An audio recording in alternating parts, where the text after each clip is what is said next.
Hey y'all, I hope y'all like my new setup. If you don't, oh well. As you can see by the title, I'm going to be talking to you about why I decided to separate from active duty. I wanted to wait until after my actual separation date in order to make this video so I can say whatever the hell I want to without getting in trouble. Just to give some context, I joined the Air Force in 2016, February to be exact, and I separated June of this year. The whole time I was in basic training, I was trying to figure out why the hell I decided to join, and I couldn't wait for that shit to be over. Once I got done with basic training, I had no idea how I even made it through it. I didn't pass any of my inspections. My wall locker always looked like shit. I even had help from some of the other trainees in my flight, but it still wasn't good enough. I always had some threads hanging, or my boots weren't straight, some shit. To this day, I still don't know how I made it through, but I did, obviously. So my list is not in a specific order. I just wrote them down as I went. As you see, I got my notebook so I can reference, because it's a lot and it's actually more than what's on this list, but I just wanted to hit the main reasons why I decided to get out. Number one, imposter syndrome. Like I was saying earlier, I have no clue how I made it through basic training, and when I did, I felt like I didn't deserve to have made it through. I felt like all the other girls on my flight, they earned it, but somehow I didn't. Even though I did put in work, I got myself in shape while I was in basic training. I tried to eat right while I was there. I stayed quiet, did what I was told, did all the work that was required, and I made it through. But at the end of the day, I just didn't feel like it was meant for me to make it through basic training. That followed me all throughout my 5.5-year career. I was put in certain positions, good positions, but I felt like I didn't earn it and I didn't deserve it. And people would constantly tell me, you know, Airman Martha Smith, you do deserve this. Like, you're a great airman and all this stuff. And I just didn't believe it. I even made staff sergeant my first time testing. I didn't study. I didn't do anything out of the ordinary that anybody else would for the test, and I made it my first time. And I still felt like I didn't earn it. When my commander and my superintendent and my first sergeant came to me to present their certificate to me, I was like, how did I make a staff sergeant? Like, I still have the mentality of an airman. I can't be a sergeant, but I did it. So it just goes to show, you never know what people are thinking. Outside people came up to me and they're like, you deserved it. I knew you were gonna make it, all this stuff. They could have just been telling me that shit. But regardless, other people saw my potential, but I didn't see it. Number two, military ego / ego monsters. So there were some people who I worked with or even came in contact with, and they felt like since they wore uniform, they were special. Let me let you in on a little secret. They were not. They portrayed themselves as being better than they were and looking at others as beneath them.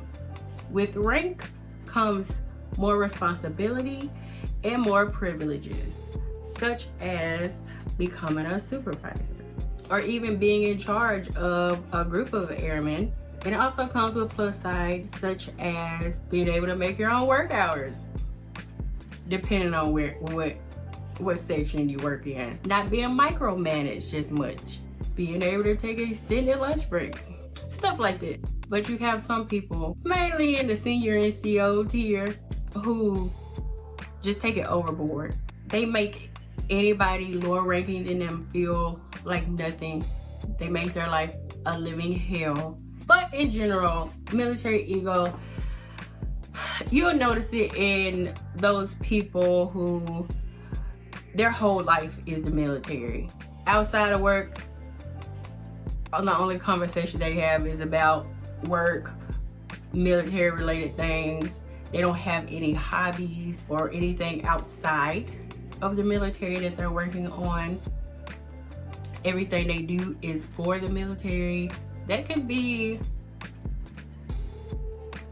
dangerous when you run into people like that, because when you let them know that your plans are not to stay in the military, they start to treat you a certain way, and that's not okay. When you come into the military, it's looked at as a career right off the bat, and that doesn't work for a lot of people. The military was just a job for me. It was something for me to do until I finished school, and then use that as a stepping stone, get out, use my GI Bill, and go to graduate school. That was all it was to me, just school. But you had other people where the military was their whole life, and that's okay, but you don't have to put that onto other people and make them feel bad for that not being their choice. Number 3, group PT. Now, every squadron, flight, section, whatever the hell, is different. A lot of places, they'll let you have self-PT, and they're supposed to designate 3 hours per week for you to go work out. Whether it be self or group PT, they're supposed to give you 3 hours during the duty day. So either that morning, before work, or right after work, they'll let you off an hour early to work out. Most group PT sessions I've had were fucking pointless. We did shit that didn't even prepare you for a PT test. We were playing volleyball, basketball, shit that just like, can I use this time for my fucking self so I can run, jog, walk, do push-ups, sit-ups, you know, lift weights or something, instead of doing this stupid shit with y'all ass? I already got to see you at work. I want to work out with y'all ass. That was a no for me, dog. Number 4, that hurry up and wait, constant change mindset. You'll have a day where it can be calm. You have your schedule planned. You have asked multiple people the day before, hey, do we have anything going on tomorrow? Anything coming up this week? No, you're good. You know, then all of a sudden, that shit gets thrown out the window, and you the new project manager for a ceremony that's coming up. I've had that done to me so many times. You staying late from work. You giving a whole training on some shit you don't even know about that day. You're the liaison for the promotion ceremony that's coming up in 3 days. And all of that would be okay if you had time.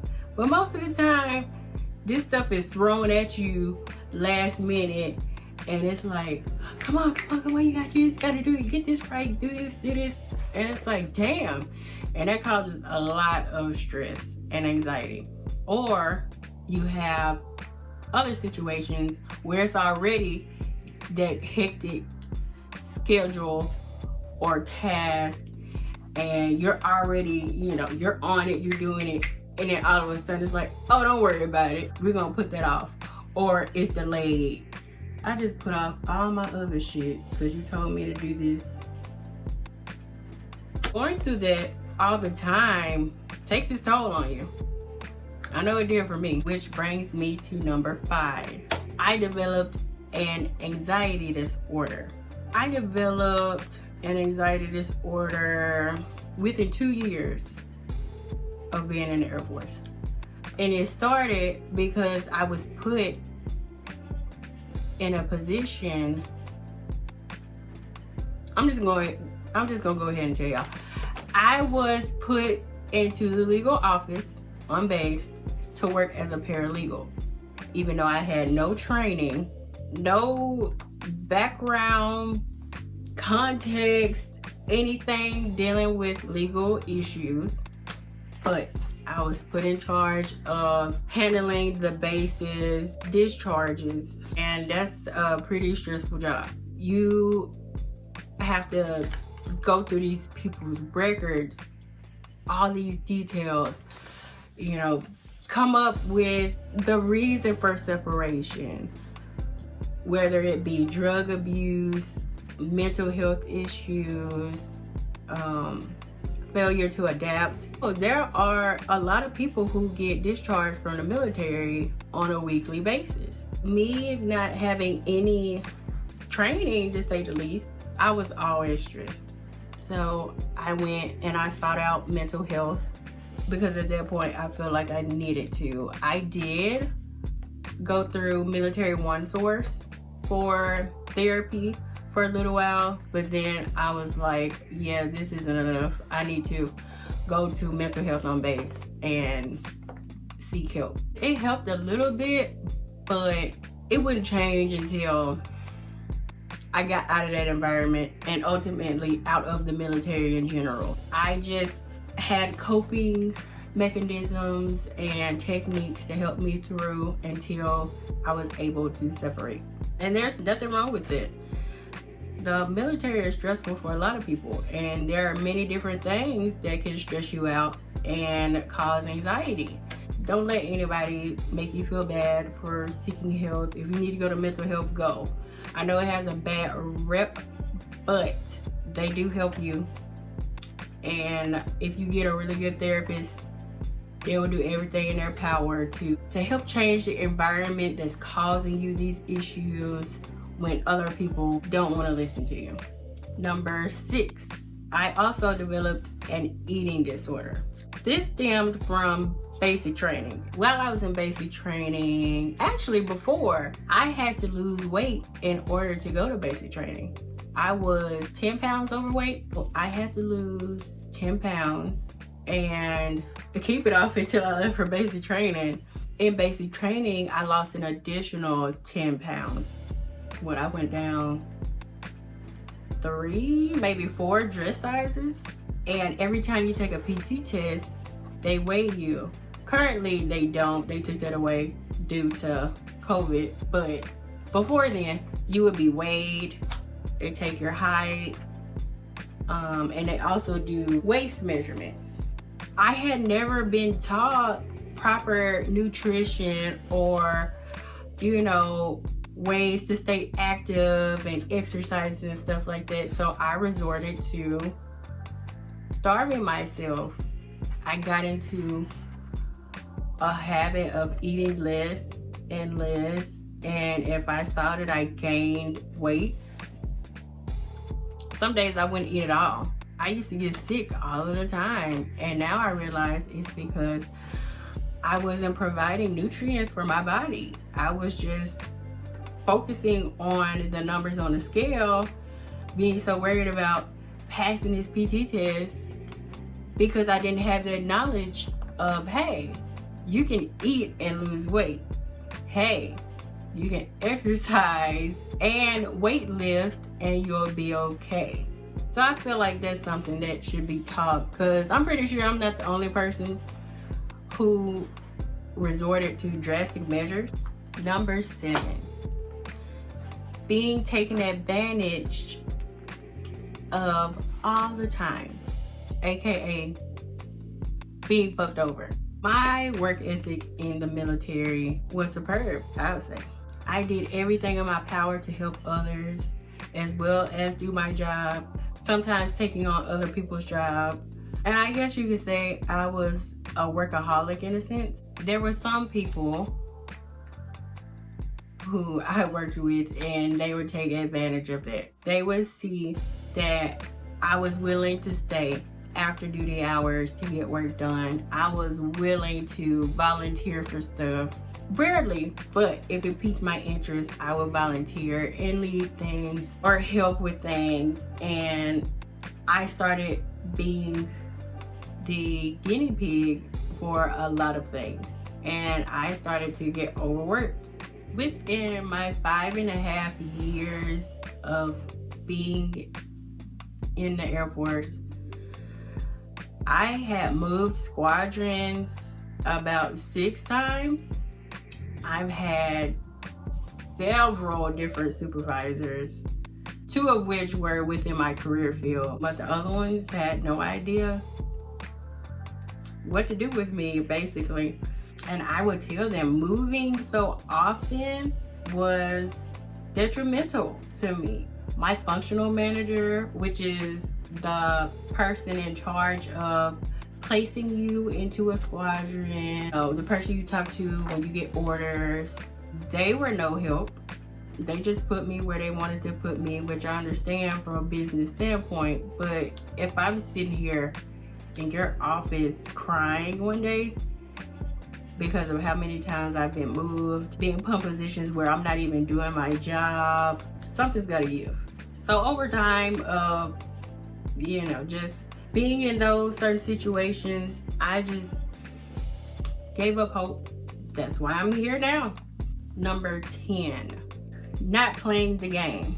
Now, some would argue this takes place, anything I've talked about can take place on the civilian side, but in the military, I think there's another aspect to it. Because you have the chain of command and the rank structures, that adds a whole nother dangerous level to playing the game. Essentially, playing the game is doing what others want you to do in order to put yourself in a better position, hence ass kissing, not acting yourself, basically.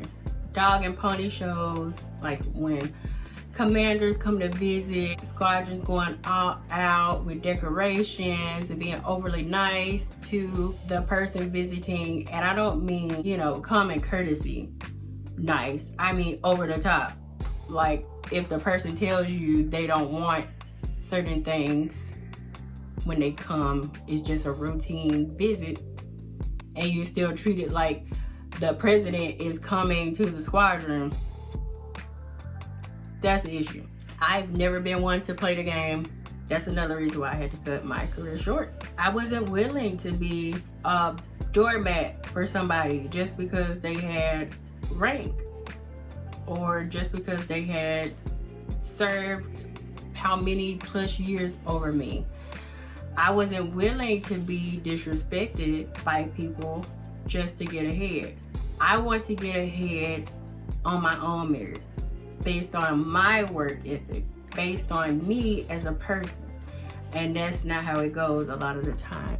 A lot of the time, you move up by who you know. Throw other people under the bus in order for you to move ahead. I'm just not that type of person.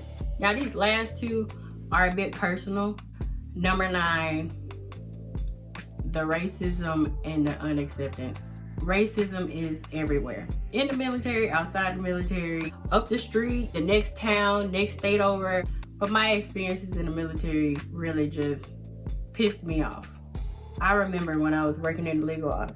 The legal office of all places. I was stationed in the St. Louis area. So you gotta think Ferguson had just happened not too long ago.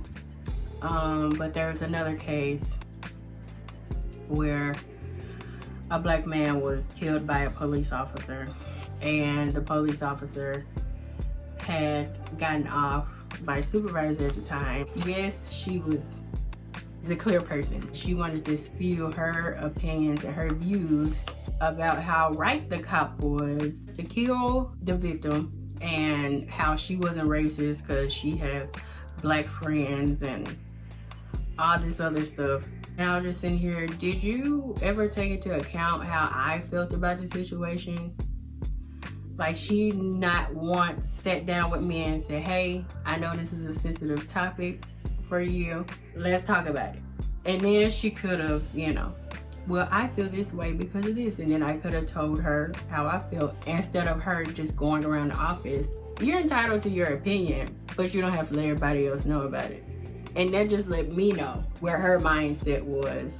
But I also ran into racism and discriminatory issues in other units that I worked in as well. You just look at situations like that. How did you even make it through basic training, through tech school, with so much hate, you know?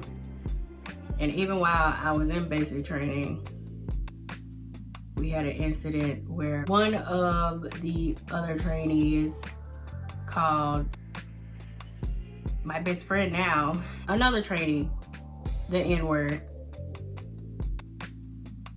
And that was swept under the rug. I think it was mainly because both of her parents were in the military as well.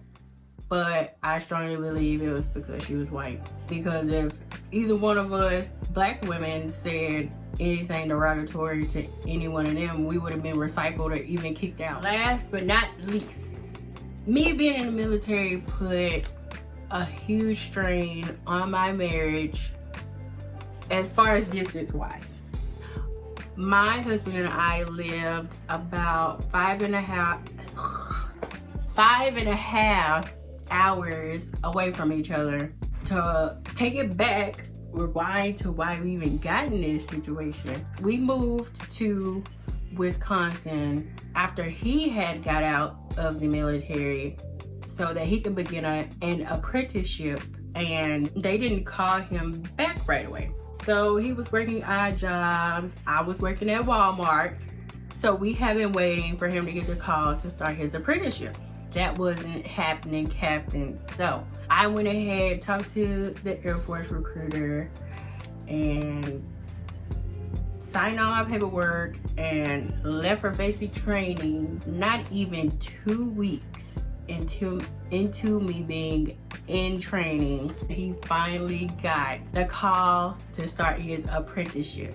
We didn't want him to leave his apprenticeship, which is the whole reason we moved to Wisconsin, just to come be with me in St. Louis. So we just decided, I'll just do my contract. Hopefully I get to stay in the St. Louis area for, you know, the duration of my contract, which I did, thank goodness. And we just drove back and forth every weekend, every other weekend, whenever we could, to see each other. As you can imagine, that takes a toll when you're used to being with your significant other every day and you get to a point where you don't even live together. I'll say the biggest factor of what contributed to me deciding to leave active duty. Those are the 10 reasons why I decided to separate from active duty.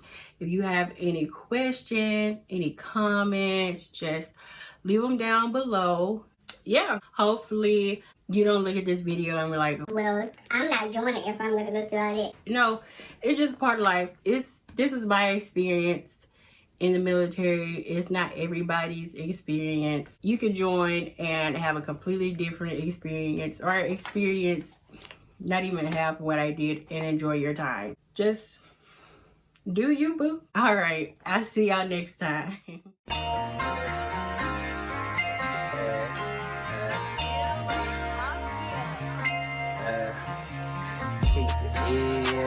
Chevy, long switches, niggas, smoking weed,